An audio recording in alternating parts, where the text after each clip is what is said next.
In this video, we're going to go over how you can grow an agency to 7 figures using cold email in 7 steps. Hi, my name is Michael, and over the last decade, I've grown and sold multiple agencies and currently run a 7-figure B2B lead gen agency. I'm going to share with you some of the secrets that helped us go from just starting all the way to multiple 7 figures in sales. Now, I want to give a special thanks to Smartlead for allowing me to make this video for their channel. So if you haven't already, make sure to check out Smartlead. There is a link in the description. Now let's get into it. Now, there are not a perfect 7 steps to getting to 7 figures of cold email, but I want to break down some of the steps that help me along my journey.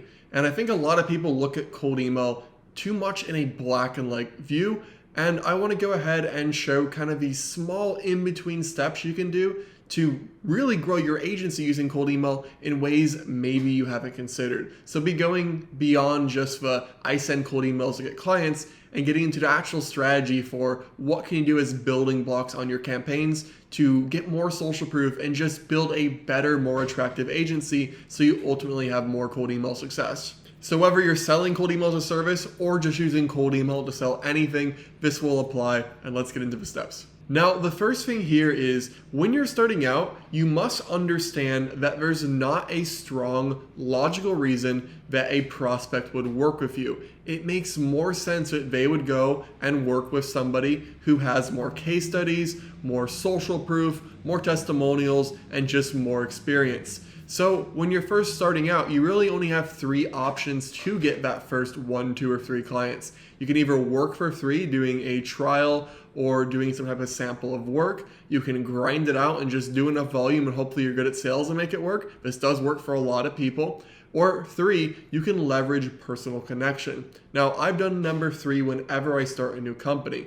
The idea here is when we're segmenting our lists, we're normally doing it in a logical fashion. It's something like, I have a case study for a barber, we target barbers. I'm targeting people selling Google ads, let's target people that are running Facebook ads. And that makes sense, but the idea with this is that we target people that we have a personal connection to, because we're not looking for a logical reason for them to work with us, we're looking for an emotional or personal connection. This could be that somebody has a shared interest. For example, let's say that you're targeting rock climbing brands and you do rock climbing. There's a reason they would give you more of a chance as opposed to someone else. Or let's say that you're targeting people that are in Miami and you're in Miami. That's a connection. You could offer to go by their office with donuts and coffee, or even a shared experience. Maybe you're targeting people who are alumni of the same university. We're just trying to hinge our campaign on a shared connection that would give them a little bit more of a reason to listen to us and to hear us out when there's not that strong logical reason to do so. And this is one of the best ways to get your first few meetings,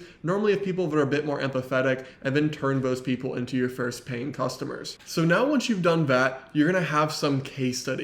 Now, the next logical thing to do is to target people that are similar to those case studies. There's a quote from Dan Kennedy I really like that says the most important element in marketing is having the right message to the right market at the right time.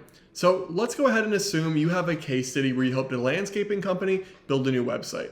Does it A, make more sense to reach out to landscaping companies and mention your work of prior landscaping companies, or to reach out to a financial advisor and mention your work of a prior landscaping company? Now, obviously, the first one makes more sense, but I see a lot of people where they don't think this way, and they'll get a case study, and then instead of doubling down on getting very similar businesses as clients using that case study, they just go left and right and all over. So even though it sounds obvious, it's not always obvious, and you should try to go after similar companies. This could even take it to more of an extreme. If you have a work with a landscaper that's a luxury landscaper, go after other luxury landscapers and mention that.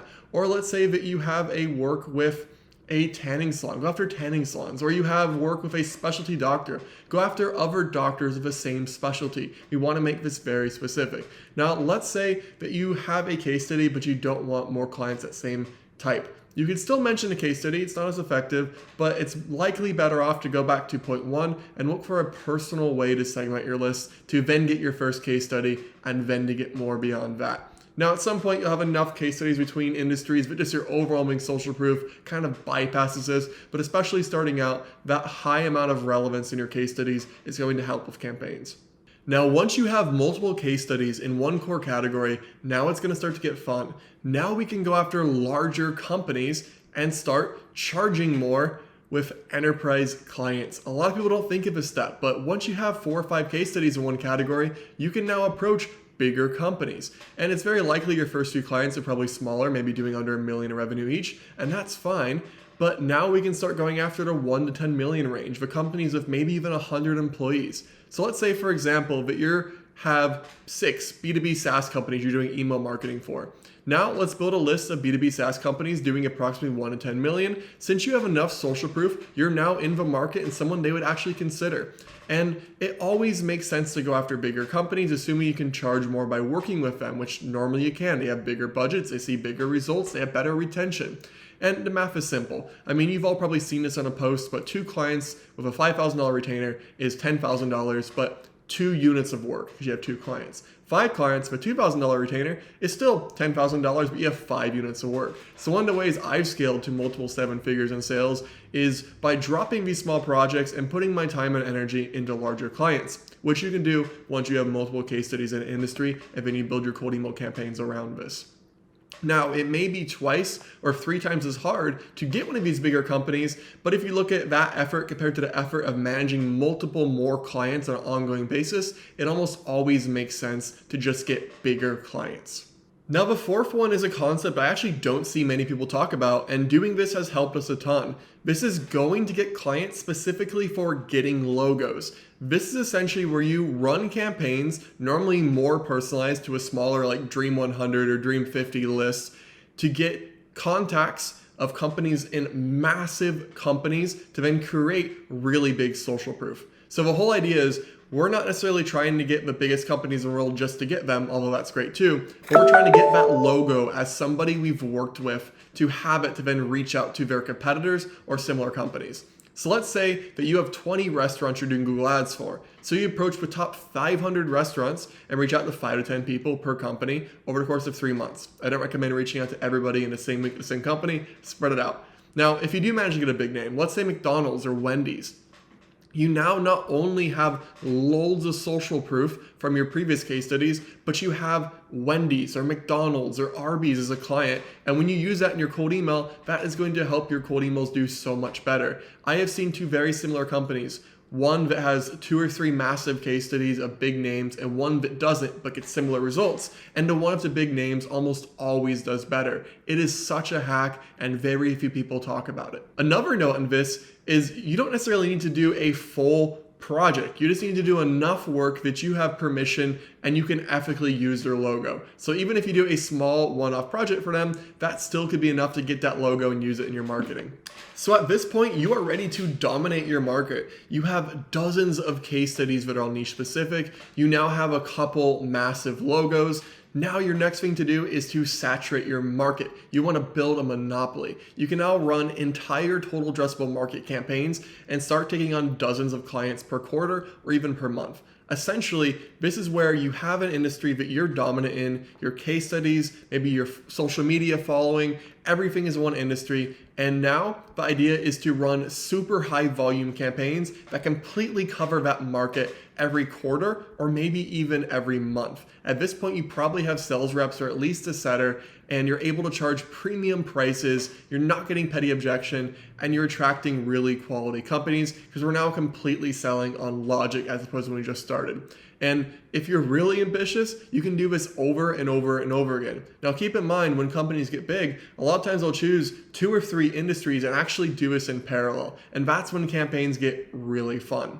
So at this point, you might think, I have maximized campaigns. But that's actually not true. You can do campaigns that aren't just sales campaigns, which is something a lot of people completely forget about cold email. 2 campaigns I really enjoy doing is 1, using cold email to create adjacent client acquisition streams, which many people just don't utilize. This would be finding affiliates or referral agencies you can partner with where you have similar clients but non-competing services. And the thing is, they're generally easier to reach out to them, and 1 good referral partner could get you 5, 6, 7. I've had some get me 10 clients. So really, it's just intentional networking to people that are likely able to send you work, or maybe you send them work. And if you can set up a few of these partners, you now have a completely adjacent client acquisition stream that's not cold email, but catered for cold email. And my final point here is similar. You should be using cold email to network with industry leaders. I have a little podcast on my YouTube channel where I cold email leaders and I interview them because now they're part of our network. Sometimes they hire me, sometimes I hire them, sometimes we refer people, or just we talk about industry secrets or trade stuff. It's just not really online. And I really intentionally do this to the point I even have a CRM to track people I reach out to build relations in my industry. So if you follow all these steps, you'll have dominated cold email in a sales sense, you'll have referral partners, you'll have affiliates, and you'll be set up for awesome networking. Now, I hope that helps. It's a little bit different video, but I want to show you kind of a different way to look at cold email. It's not just send more emails, but rather having a logical path to follow to grow social proof and grow a very legitimate agency with the help of cold email. And thanks for watching. If you want to work together to grow your B2B lead gen agency, make sure to check out Grow B2B, which is my coaching program where I'll work directly with you to help you build and scale your agency using the same systems I've used to do over $2 million in sales online. I'll see you in the next video.